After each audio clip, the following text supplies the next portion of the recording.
and go. Hi, I'm Shaila Shaw from Charleston Interreligious Council. We have a group of different religions representing on the council board. We have a lot of activities there. And guess what? One of my favorite one is the sacred spaces. We visit different house of worship. And guess what? We are here today with KKBE, and we are going to see Miss Anita Rosenberg to show us around. She will introduce herself, what you do. Okay? This is the front of it. Isn't that beautiful? Okay, let's. Majestic. All right, let's go inside. It's a beautiful place. You can tell them it started in 1749. The first one. It's one of the oldest synagogue of progressive Judaism, which is very, in 1749. It's really attractive to me. Do come in, come in. We're so glad to have you here with us today. I'm Anita Rosenberg, and I do tours of our historic synagogue, museum, cemetery, anything you want to know about the history. It's great fun, and we're so glad you're here with us today. We're going to start in the social hall, so come with me.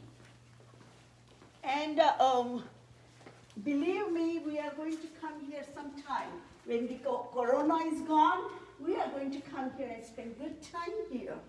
All right, we'll walk into the hall. And I hope Anita will be available then. Would love to. Wonderful. Okay, you'll be my assistant, right? Yes. Okay, don't show it yet. Okay. We're going to whiz through the history a little bit and take you through the museum briefly, and then take you into the historic sanctuary. A little bit of history first, so that you have some context. Carolina was chartered in 1663 by King Charles II of England. It was a proprietary colony, and he gave it to 9 lords proprietor, all British aristocrats who had helped King Charles with political and monetary favors. Now, this was a business venture. This was a way for these men to make money. At the time, Carolina went from present-day North Carolina, Virginia border down to St. Augustine, Florida, which was, important fact, held by the Spanish, who were Catholic, and as far west as they had been at the time. Now, Lord Anthony Ashley Cooper, the Earl of Shaftesbury, was given the land where present-day Charleston is located. Now, his personal secretary and he got together and tried to figure out a way to get people to come here and settle this wild land. Who was his secretary? But philosopher John Locke. He wrote a paper called the Shaftesbury Papers, and he invited Jews, heathens, and dissenters from the Anglican Church. Now, who were these people? We know who the Jews were. The heathens were probably the Native Americans, and other dissenters may have been the French Huguenots and the Quakers. We were all invited to come, except for Catholics. The Catholics were not invited until 1780 because the English and the Spanish were always in conflict with each other. So, we were invited. The Jews came here in the late 1690s. They came here because they could worship freely. They could own land and vote by 1720. Yes, it's the only place in the world where we were invited to come and participate fully as citizens. Now, these Jews were Sephardic Jews. They were from Spain and Portugal when we got kicked out of there in 1492. They went to Morocco, they went to Amsterdam, they went to London, they went down to the Caribbean. From there, they came up here in search of religious freedom and the opportunity to work. At first, they had to worship in people's homes, but in 1749, Imagine. yes, 1749, they were incorporated by the provincial government as Kahal Kadosh Beth Elohim, which means Holy Congregation, House of God. By 1792, they were numerous and wealthy enough to erect their first synagogue building right here on these grounds, and it was completed in 1794. That building was made of brick and stuccoed and painted white, and it had a steeple that rose 75 feet in the air, rivaling the height of other spires on the city's skyline, signifying what? Our high degree of social integration in Charleston. That's great. If you will show them the fence, the beautiful wrought iron fence was replaced. The wooden fence came down, and they put that beautiful wrought iron fence up that graces Hazel Street today. That fence is from 1819. By the 1800s, Charleston had the largest and wealthiest Jewish community in the country. We were bigger than New York. We had 800 families. They had 550. And Philadelphia slightly less, but they were growing as well. Charleston was one of the oldest, earliest congregations in the country. There were 6. There was Sherith Israel in Manhattan, the oldest. There was Touro in Newport, Rhode Island. And there was Charleston, Savannah, Philadelphia, and Richmond. Interestingly, the 3 northern synagogues stayed with their Orthodox roots, and the 3 southern synagogues became Reform, which we'll talk about later. Wow. Let me tell you about these murals. They were painted by William Halsey, who was well known, and the College of Charleston has a beautiful gallery named for him. His mother was Eleanor Loeb Halsey, and she was a member of our congregation and very active in our sisterhood and in all the activities of the city as well.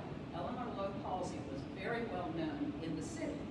Her son, William Halsey, a budding artist, was commissioned by Thomas Tobias, our then president, in 1950 to tell our story in these 2 murals. So let's look at this one. The building that she just showed you, right here, that was the 1794 building. You see beside it, flames. What happened? It was a great fire in Charleston in 1838, and we lost the entire building. The only thing that survived was that wrought iron that you just showed us. These men represent the founders. You will hear the Sephardic Spanish names. This is Isaac da Costa. He is blowing the shofar. This is Michael Lazarus. He was the first secretary holding the book. He's my ancestor. This is Joseph Tobias. He was the first president, and he's holding the Torah scrolls. We will see those when we go into the sanctuary. And this is our rabbi. This is Moses Cohen. Now, he was not an ordained rabbi. He led the congregation for many years, and his grave is the oldest grave in our historic Cumming Street Cemetery. So when you have your tour there, you'll see his beautiful slate grave. He is lighting the Ner Tamid. Every synagogue has the eternal light. These menorahs, this menorah was the biblical symbol of Judaism.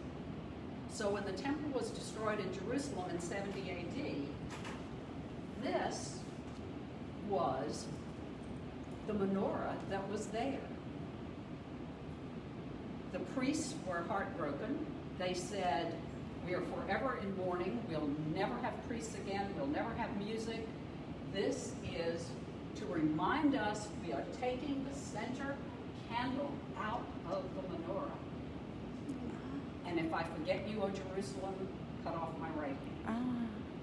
When we built our new synagogue, which is where you walked in and saw the Greek revival, we were, we believe, the first synagogue in North America, perhaps even the world, to return the candle to the center. It is in Charleston. And of course, you see the hands from the priest. The rabbi would put hands over your head to give you a blessing. And of course, Leonard Nimoy took it to Gene Roddenberry, and it showed up in Star Trek. I had no idea. Actually, it looks like the city of Charleston. Charleston, South Carolina, Charleston, had the first ordinance to invite Jews. He said, bring your synagogues, bring your mosques, not Catholics. That's right. Right, okay. That's Not right. until quite a bit later. It took a long time for Spain and Britain to work out their differences. Now, the second mural by William Halsey shows the soldiers. Jewish men have fought in every war this country has ever participated in. So he is showing, this is an example of the way he wanted to show that activity. The man on the horse is Francis Salvador. Francis Salvador was a bright young man.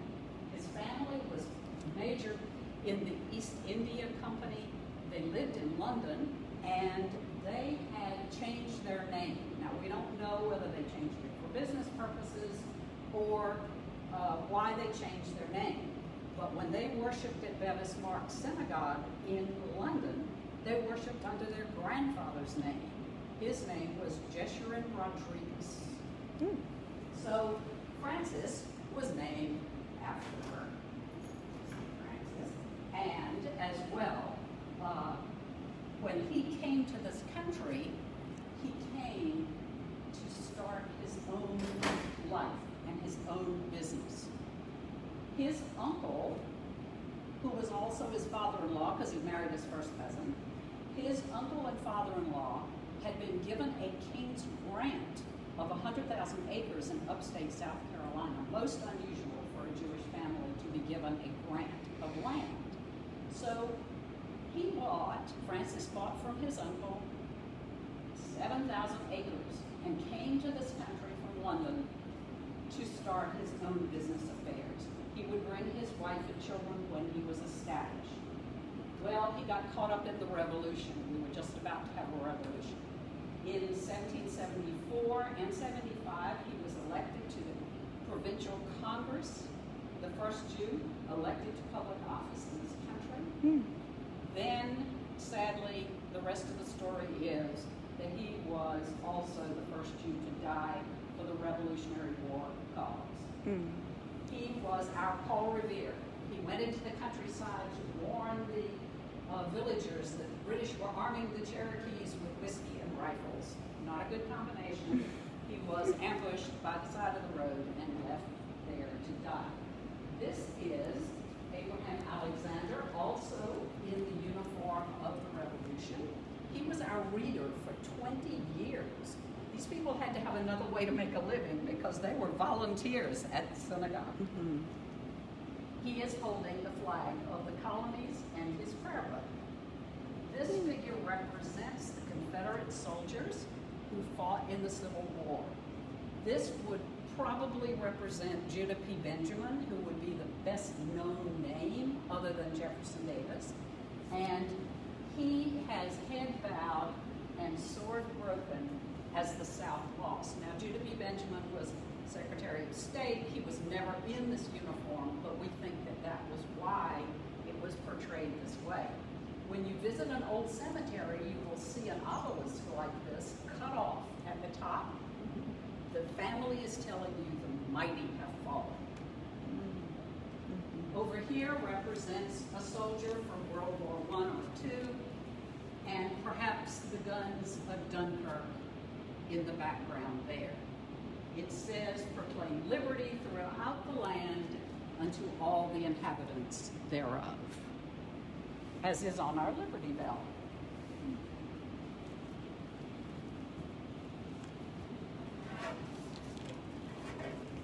Now, come with me, and we will go on the next part of our journey.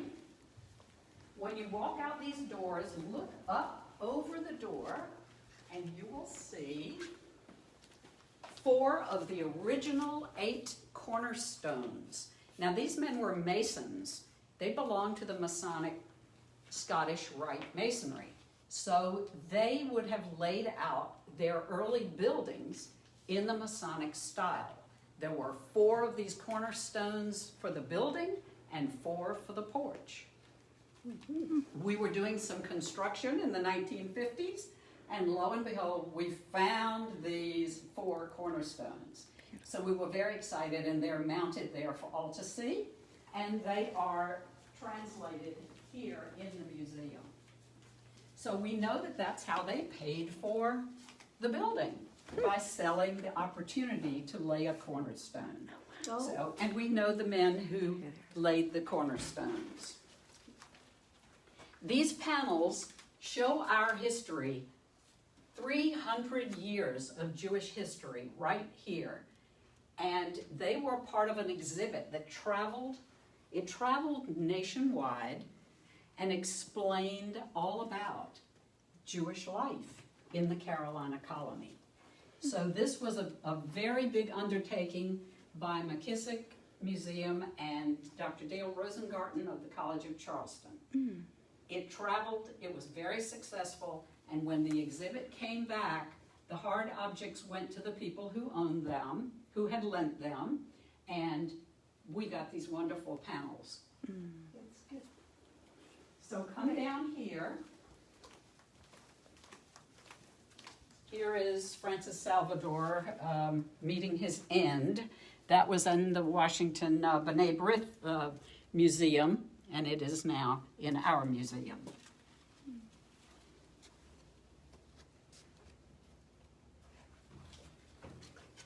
As we enter the museum, the first thing you see is this beautiful picture of the interior of the original synagogue.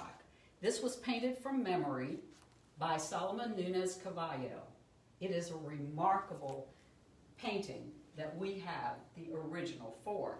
This is a lithograph of that, so you can see the interior of the synagogue. As it was. In 1794. Yes. Over here is an interesting exhibit. In 1784, the Hebrew Benevolent Society was founded here in Charleston. We believe it was the first charitable organization in this country for our people to have established. This is their insignia, is very unusual. It roughly translated means charity staves off death. So they encouraged people to give. In 1801, this same group of men founded, right here, got it? The Hebrew Orphan Society. The Hebrew Orphan Society was to take care of widows and orphans. These 2 associations took care of our people who needed help. Their biggest work was in educating the children. Wonderful. Good, very good. This little silver basket has its own little story. This is Joshua Lazarus. Joshua Lazarus was the chair of the building committee when we had to replace the synagogue that had burned. He was later our president. When we cut the ribbon in March of 1841, he gave the congregation this little basket. On the front of it is a little insignia that has our name. It says Congregation Beth Elohim from Joshua Lazarus, March 19th, 1841. He gave us this basket. But when the war between the states came along, we sent everything valuable to Columbia because we had heard that Sherman was coming to Charleston. Well, as it turned out, Sherman went from Atlanta to Columbia and burned Columbia to the ground. And so we lost everything we had sent there for safekeeping. And this little basket disappeared. Perhaps it was looted, we don't know. It vanished. It showed up at auction in 1986 in Connecticut. Wow. And the family that bought it read the little medallion on the front, and they got in touch with us, and they said, I think we have something of yours. Oh, that's so So after much negotiating, we got it back. So now the little basket has a place of honor in our museum. How lovely. Appreciation. Find its own way back. This case represents the Reformed Society. The Reformed Society of Israelites was created in 1824 by a group of 47 young men who wanted to make the service more relevant to our youth. They were afraid we were losing our youth. The youth no longer understood Spanish or Portuguese. Their Hebrew was not good. They were not able to participate in services. So the young men created their own society. It was called the Reformed Society of Israelites. First, they went to the board with their whole list. They had a list they had made up of all the things they wanted to change. They wanted a sermon in English. They wanted to change the prayers so that partly would be in English so that people could understand them. Well, the board said, oh, go away. No, we're not doing any of that.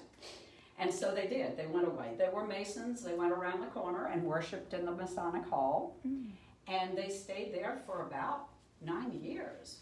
Nobody could afford to stay separate. So ultimately they did come back. But at one point they had more members around the corner than we had here. Oh, wow. And Judah P. Benjamin, whom we referred to earlier from the days of the Confederacy, it is said that Judah P. Benjamin had his confirmation at the Reformed Society. So he did get his own name.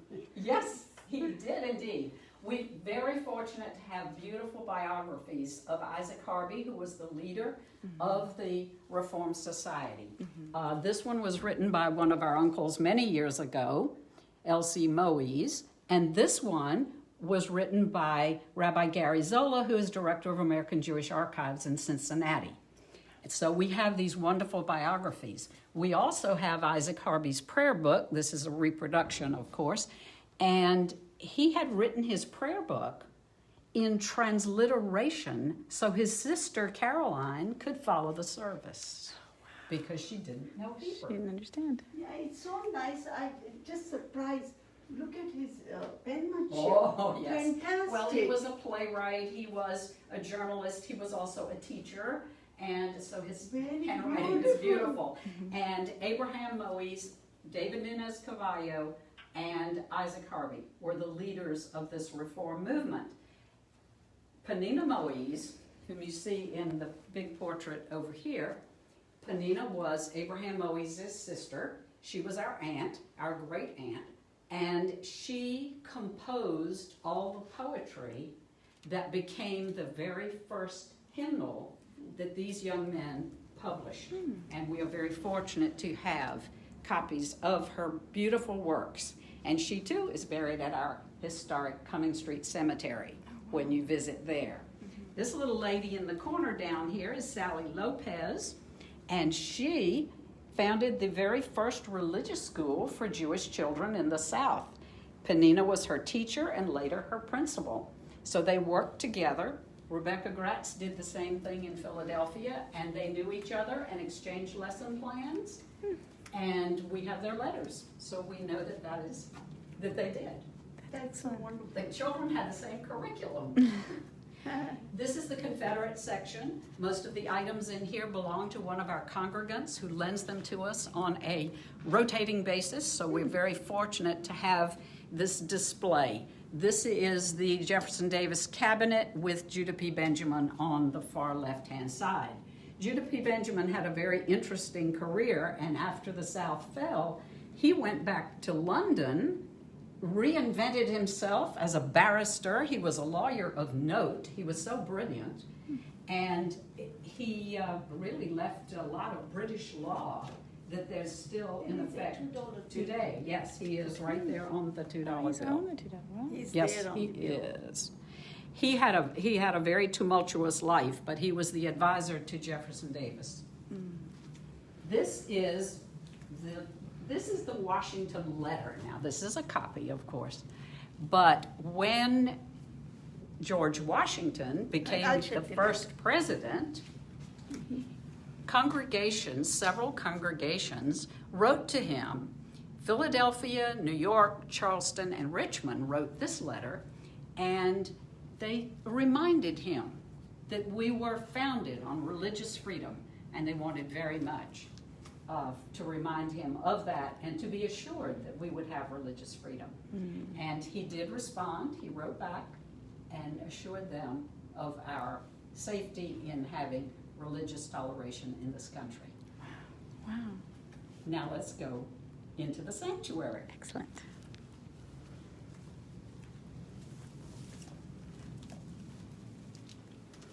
So how, you told us a little bit, but how you're different than Orthodox? Because what specifically make you reform? Because of English language? A lot of it is that, and it's the way that we have put together our services. When you walk in here into the vestibule, it's 1840. 1840. Wow. Yes, you're now in the original 1840 synagogue that was dedicated in 1841 after the fire destroyed the other one, and we had to build this one. We built this, our builder was David Lopez. David Lopez II was a renowned builder, and we're finding as we do research more buildings in Charleston that he had something to do with. Good. Yes, so he was our builder. He was also a member of the Jewish community, sometime in this congregation and sometimes in Sheriff Israel, who were the traditionalists who left us when we put in those reforms. Yes, so you have to have another tour of that sort. These beautiful doors are pocket doors. It takes two people to open each side. They're very heavy, but they're very handsome. And you did get a picture of them, I think. I did. I On can the post outside. pictures separately, yes. You have the picture of what the synagogue looked like when it was destroyed by fire. When they rebuilt this sanctuary that we're about to walk in, it was laid out very much like this. This is the reading desk in the middle. And the That views is were on called this side. the bima. The men sat over here on each side. The women were in balconies up above. Okay, let's go in. Let's see what it looks like now. This is Robin Schuler. She is CIC member also. Yes, And our chief assistant today. that's right. Oh, wow.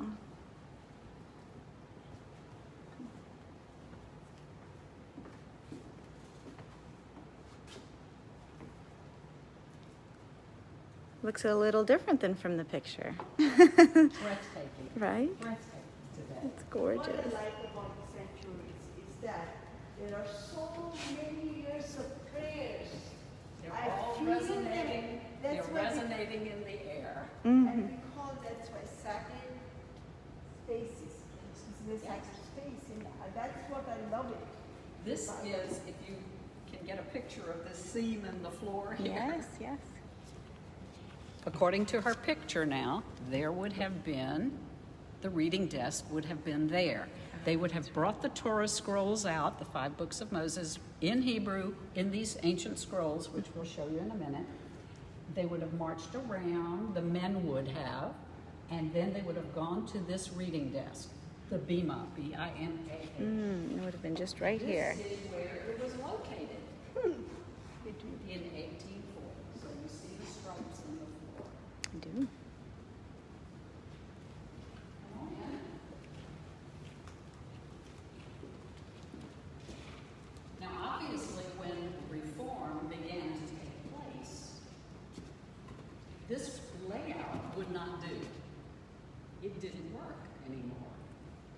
So they had to grapple with how to change the layout of what the interior of the sanctuary would look like. So in 1879, we had a very progressive young rabbi. His name was Rabbi David Levy.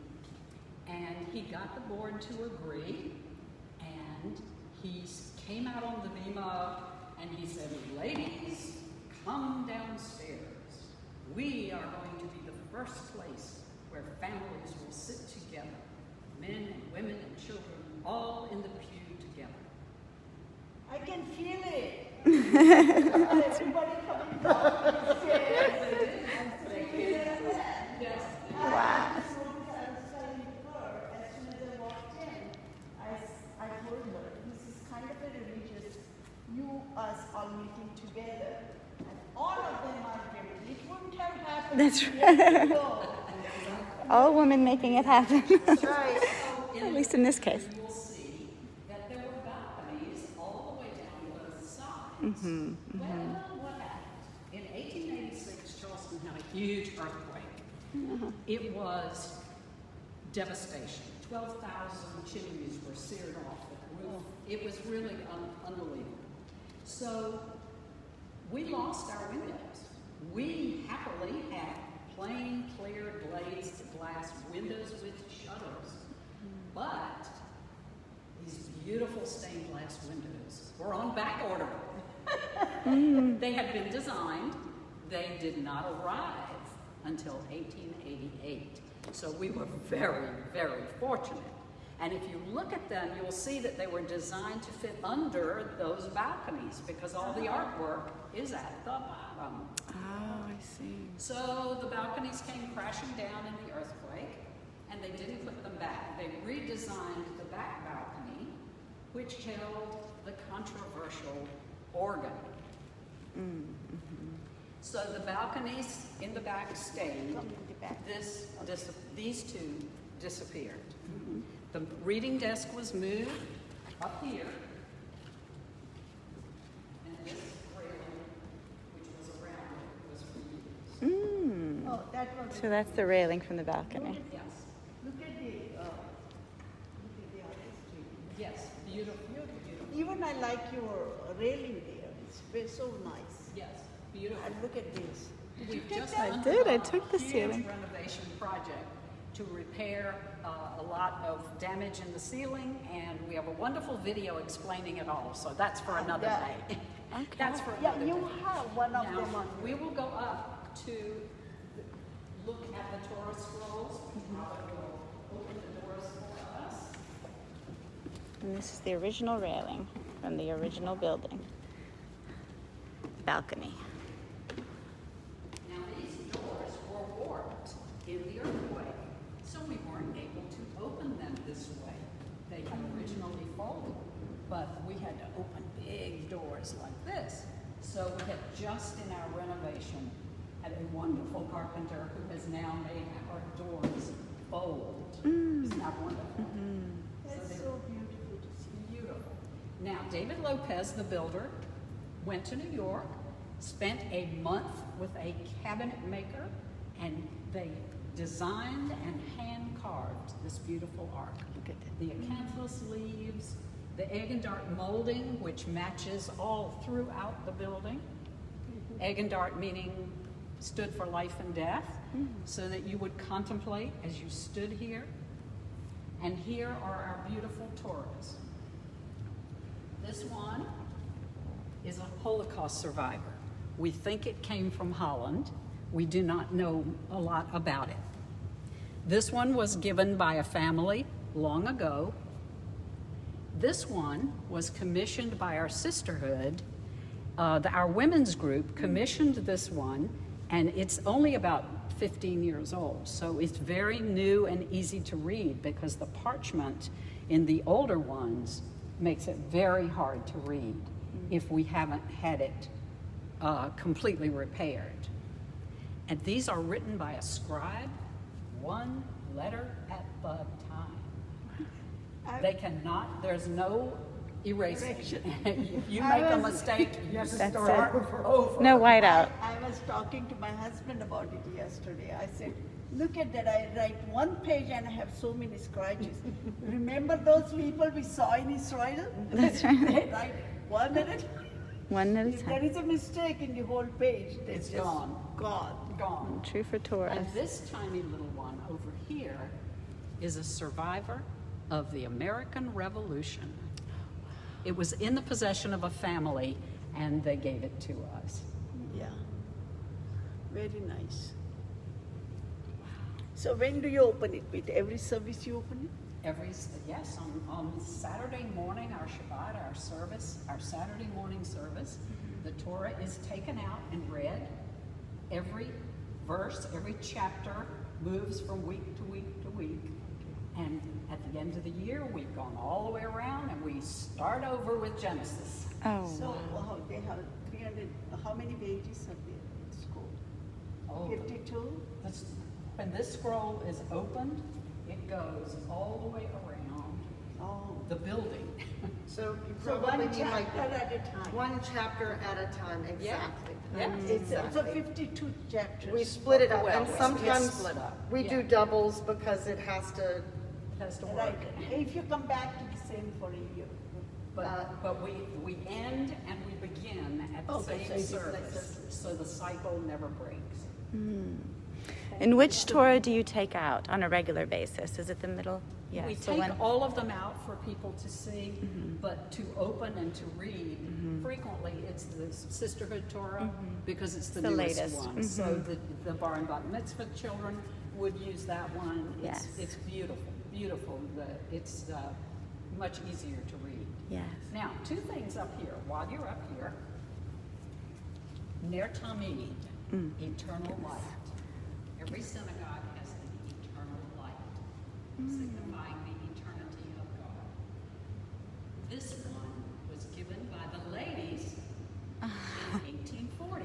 They wanted to contribute something to the new synagogue that we were building, so they got their money together, and they had organized their Sunday school kids, so everybody donated, and they gave this beautiful lamp to the congregation. It was, of course, oil, then gas, now electric. Sure. So this is electric. Looks like a, still look like a oil. Yes, it still looks like oil. Yes, it does. And these menorahs were also buried under the floorboards for safekeeping, and they were donated to the 1794 congregation. So these beautiful, beautiful bases to these candlesticks are fully engraved Yes, with the yes. people who gave them, and the dates, their names and the dates when they gave them for the first synagogue. The tops were given in 1918, so the tops are newer and were given by Hannah Solomon in 1918. You can see the Beautiful. difference. Yes, yes. Isn't But it was very clever that we were able to reuse these. basis. Yes. Now, we will turn you around Okay. and let you take a picture of the organ. Yes. Now, the organ brought about a great divide in the congregation. This is our fourth organ. There have been a number of them over the years. We have the unfortunate distinction of having lost all our ritual objects, not once, but twice. Oh, goodness. So this organ is actually the fourth one. We think the case is the same, but of course organs do not last forever, and they have to be renovated and reconstructed. And we have gone through that process over the years a number of times. But the music is same. Maybe No, better. music has changed dramatically. Music has changed in many, many ways. And today, when you see Robin with her guitar, that would not have happened in the early days. In the earliest days, the hymns were more what we would call today traditional. Now, in the Orthodox world, there would have been no organ. No music was allowed during services. So when the congregations couldn't afford to stay separate, so they came back together in the 1800s, they tried alternating. And one week they would have music, and the next week they wouldn't have music. Well, this didn't work out very well. So finally, the Reformers won their spot, and we have had an organ ever since. Now, the traditionalists went off down the street and created their own congregation called Share of Israel, or Remnant of Israel, and they continued. Today, they are the basis of the Orthodox community in Charleston. The conservative movement, which is in between the two, didn't come along until much later. Excellent. Wonderful. Miss Robin can tell you a lot about the music. Yeah.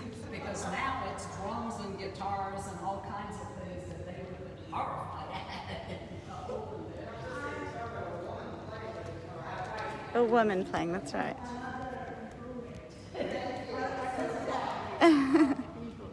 Have you been able to get pictures of the windows? I have, Okay. I have, These yes. windows were installed in 1888 after the earthquake, and they are very, very beautiful. They tell the biblical stories, and our rabbi has done a paper on each window.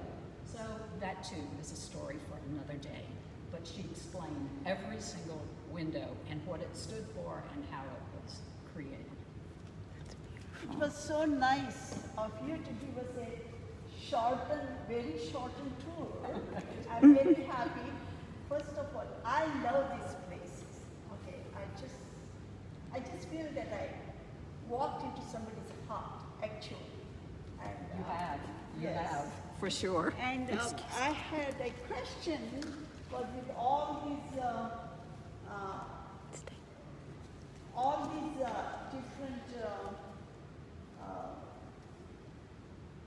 the information world, how do you keep your young people coming back and touching their heart?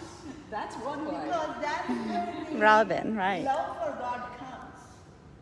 So it has to come from heart, but there is so much of information, so much of And that's what the reformers were so worried about. In 1824, they were worried about losing their youth. and you And are supposed to be the adult center. So you need them to be involved. And I was wondering how you do it. We start them early. We have a program that we call Tot Shabbat, and every week everything is virtual now. But every week we get on Zoom and we sing and we dance and we connect with each other. These are babies, infants, up until 5 to 6 years old, or depending on the age of the sibling. So we start with joyfulness when they're really, really young, so that they feel, the sense of family that we all do. I think that's one of the reasons Yes. KKBE is so loved. It's a family here. So when they get a little older, we have a really vibrant religious school, and then once they get a little older than that, it's a youth group. And our youth group is called Charlie, for Charleston Youth. I like that. And they get together and do fun teenager things. And then we maintain connections through college. So we stay in touch, and again, it's the family thing. Everyone's a big part of the family. We The involve everyone in it. phrase that you'll hear is Lador Vador, which means from generation to generation. And those of us whose families date back to the early founders have a huge responsibility to pass this along from generation to generation. And those of the congregants, we are such a mixture now of people who were Carolina people and people who have come here from all over the world.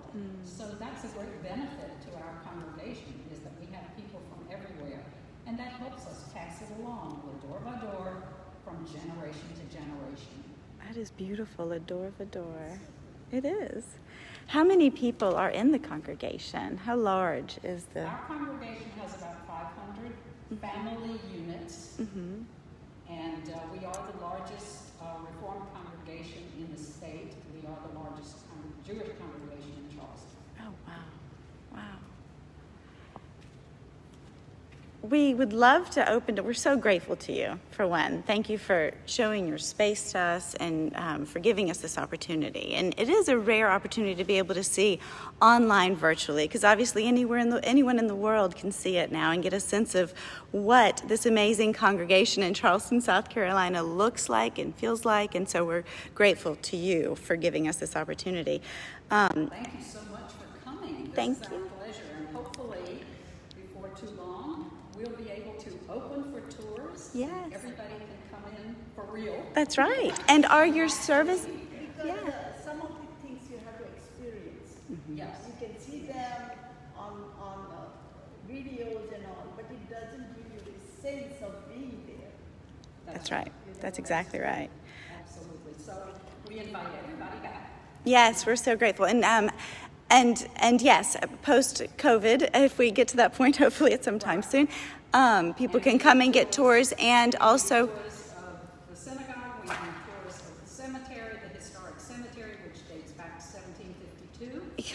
wow. So, And are your services open? Yes. and we want everybody You don't have to be a to member. service. Any right? service that we have. That's right. And High Holy Days are coming up, right? And how do, I guess my last question, we may have a few more if we have time, I'm not sure. Okay, so we have just a few more minutes for a couple more questions. If somebody has a question, you're welcome to post online and let us know. But my question is, how's the congregation been doing in COVID? What have the changes been like? I don't know. Yes. We feel a tremendous amount of responsibility for the most vulnerable of us. So we are not having in-person services, because if we can't all be here, then we're all going to be home together. So we've been doing services virtually via Zoom, as I'm sure a lot of congregations are. We record a service once a month and put videos of myself, the clergy, and members of the congregation in their homes. We present a video 1 or 2 times a month, and then over the summer, All Saints Lutheran Church in Mount Pleasant has been really gracious and let us use their parking lot for a drive-in service. So we stand outside of the back of the church, and everyone pulls their cars in, and we do it live for the folks in cars. So that's kind of what we're doing. great. That's what we've been doing since the virus sent us all home. High Holy Days, we are recording everything, Yes. because not only are we in the middle of a virus, but we're also in the middle of hurricane season. That's right. And traditionally, High Holy Days, we're very nervous about whether we're going to be in or out of our sanctuary at all. Sure. We recorded or are recording everything, Yes. and we'll be presenting them at specific times to our congregation. And are those recordings available for those that are not a part of the, They will or be. they will be? Oh, so maybe I could post a couple just so people can get a sense of what a service is like in the space, and see sort of how it all works, and actually see the Torah being taken out and read, which would be amazing. That's a silver lining of the situation, is that we'll be able to see a close-up of Yes. the Torah as it's being read. That's rare, by yes. our members, and we've never been able to do that before, so that's one of Great. the little gifts that comes with it. Thank you. The Torahs are in Hebrew. They are. They all are. in Hebrew. Torahs are all in No Hebrew. punctuation, And no no capitals, vowels. no vowels. Hard to read. Goodness. Difficult to read. Hard to read. It is a talent. Skill. It's skill, rather. And those of us who are very active have been invited to do a little blessing of this or that over the time of High Holy Days. And so we're coming in one at a time, completely distanced, and recording our part. And then Robert has the joyful task of Putting it all together, yes. putting it all together. It'll all be available on our website, which is kkbe.org. So the website again is kkbe.org. If you'd like to see any of the services, of course, I will post some on our Facebook page as well. And I don't, We see our choir singing together. We are not together.